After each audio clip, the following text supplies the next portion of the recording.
Some of you that are, you know, into GoPros and stuff like that, maybe do a little bit of vlogging yourself, are probably wondering, you know, why do I have this set up here on the front here, this camera holder, the GoPro camera holder, the backwards camera, I guess you could call it, and I haven't used it for pretty much the whole trip. Not the backwards view, like you're looking at now. And the reason is, like, if you're looking at now, like, to me, just my opinion, but I feel it's kind of redundant. I mean, once I've done one view looking back at me riding on the bike, it's the same as anywhere. I could be anywhere. It's really not showing anything of where I am or what I'm looking at. You know, all it's doing is just showing me sitting on the bike with a little bit of background, but not much, just a little bit of road background, and it just seems like a redundant picture. Like, it just seems like I could film that once and I could just keep dubbing it all over the place if I wanted. And I bet a lot of people do when they keep flipping the camera back and forth. I suppose this angle is good for when I'm just yapping and not really showing you any sort of view or anything interesting, and I just want to, like, talk about stuff, which I'm sure, you know, enthralls you greatly. But so that's why I just never bothered using it. So I've been using that camera more as a walk-around camera, and walk around when I am stopping and looking at stuff, or, you know, having a picnic or whatever. And then I use my main camera to show you where I'm going and what I'm looking at, my view. Because I think you, as anyone that's interested in these videos, if you are watching them, you're more interested in where I'm going and what it looks like there and stuff like that, I'm sure. And maybe to kind of share mentally the experience of going on the ride. So that's why I don't really use that view, but I use it a little bit today just because I haven't, just for something different. I mean, for example, if I was pulled over by a cop or something, I would hit that on and just kind of have it discreetly running while he interrogates me and whatnot. But still trying to avoid the whole cop thing by just keeping my plates legal and drive as boringly as possible. Anyway, we're moving on. Finally feeling a little bit of cool air, but man, I gotta move for a bit just to cool down. And we'll explore this West Coast Nova Scotia road. To me, it's at least starting off this way, it's looking like it's going to be a lot like the East Coast Nova Scotia road, where it was just fog and drizzle and cold. Well, it could bring on a little cold now. I'm okay with that. Uh-oh, I think I just passed my turn. I passed my turn. Ah, for frick's sakes. That's what you get for yapping. Where was I supposed to turn? Let me just see. Oh yeah.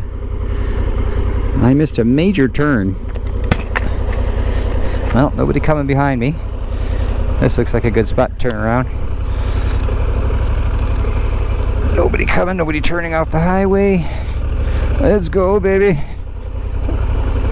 Oh, yeah. Believe it or not, that was one of my better U-turns. But that spot gave me a little more room to do it. Well, you try it with a top-heavy 550-pound bike that has 200 pounds of gear on it and a 200-pound man. Not as easy as it looks.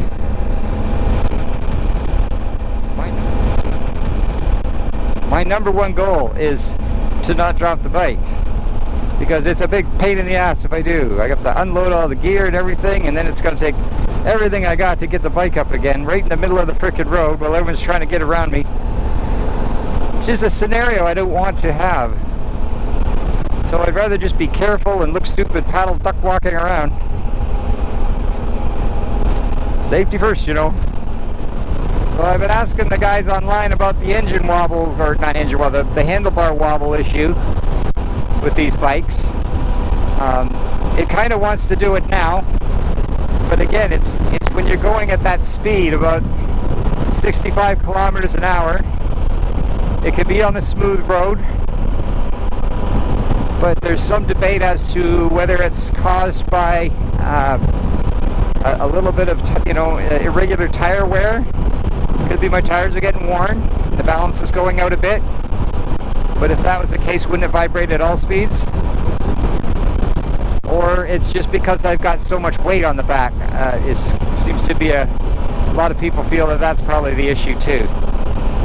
And it's probably all that weight on the back.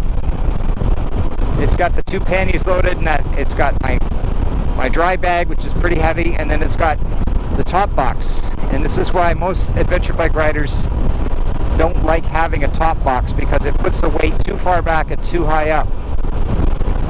Although that top box only has about maybe 25-30 pounds in it max, if that. And I figure on a 550 pound bike, what's 25-30 pounds? It probably doesn't even feel that. But they seem to think that that's affecting it, is all that weight sitting on the back, plus a little tire wear probably. And it's just a thing. But if I speed up and I go about 100 or 90 or something like that, there's no issue with the wobble. It seems to go away when you go faster. Maybe it's because the gyroscopic forces of the wheels are stronger, and so it holds it steadier. I don't know. As you can see, I'm trying to take it easy, but yeah, we are heading into some rain. Some misty off the coast kind of schlop. So yeah, let's get through this. I gotta put the visor down. I treated the visor again last night, but on this misty stuff, it's harder to see. It doesn't. The droplets aren't big enough to just bounce off with the anti-rain treatment. I'm even getting a little bit of fogging up, but I'm going to open up the bottom a crack here as soon as I get around this bend. Okay, there. I have about 3/4 of an inch down there. Yeah, we got rain now. Coming into the rain and some thick fog. I put the utility lights on. Hopefully they can see me coming down the road. Just going nice and slow. Yeah, we got rain now. Coming into the rain and some thick fog. I put the utility lights on. Hopefully they can see me coming down the road. Just going nice and slow.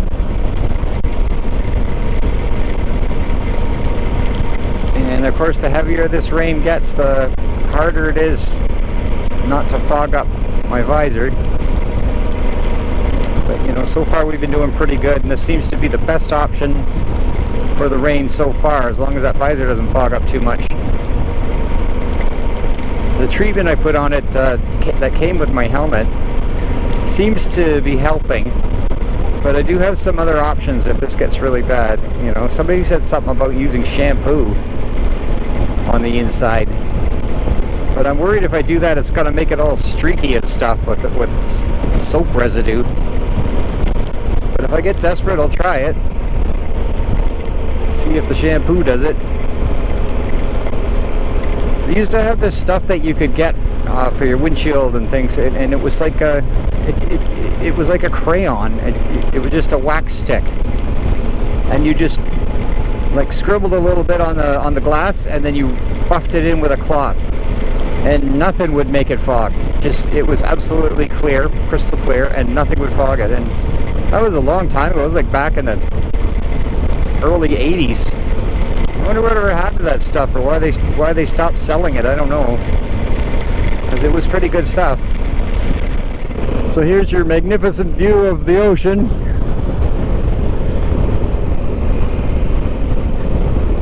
And some people ask me for tips online of what should I do to prepare, and I say prepare for this. And if you get sun, that's great. If you get clear weather, that's great. But prepare for fog, cold, rain, because there's a good chance the more on Nova Scotia you go, the more that you're going to run into, even in the height of summer. And this is August 2nd today, so we're right in the height of summer right now.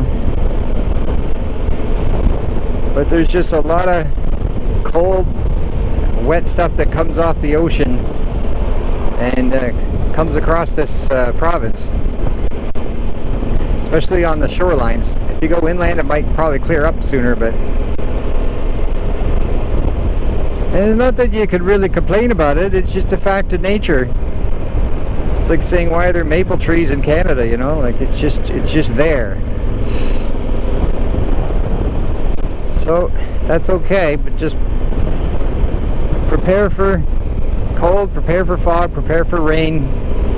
Like, I just stopped, put the neck sock on, which is crazy considering it's actually over 20 degrees when you stop.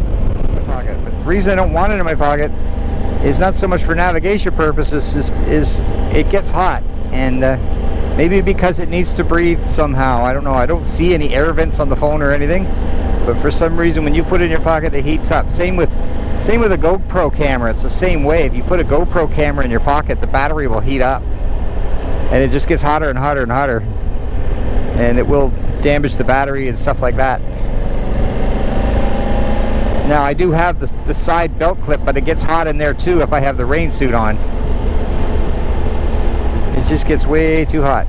Okay, yeah, we have to put it back in our pocket for now, because if I wreck my phone, it's going to be a lot of problem for me. Anyone coming? Hope not. She's a one-lane bridge. Ugh. One-lane bridge with pouring rain. Barrington. They don't even have like a little traffic light or anything. Not even a yield sign. What the hell? I'm sure there's been some problems on that bridge in the past. Oh, the winter must be a joy again.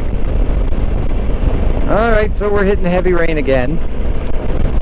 It's gonna be one of those days. Pouring frickin' rain.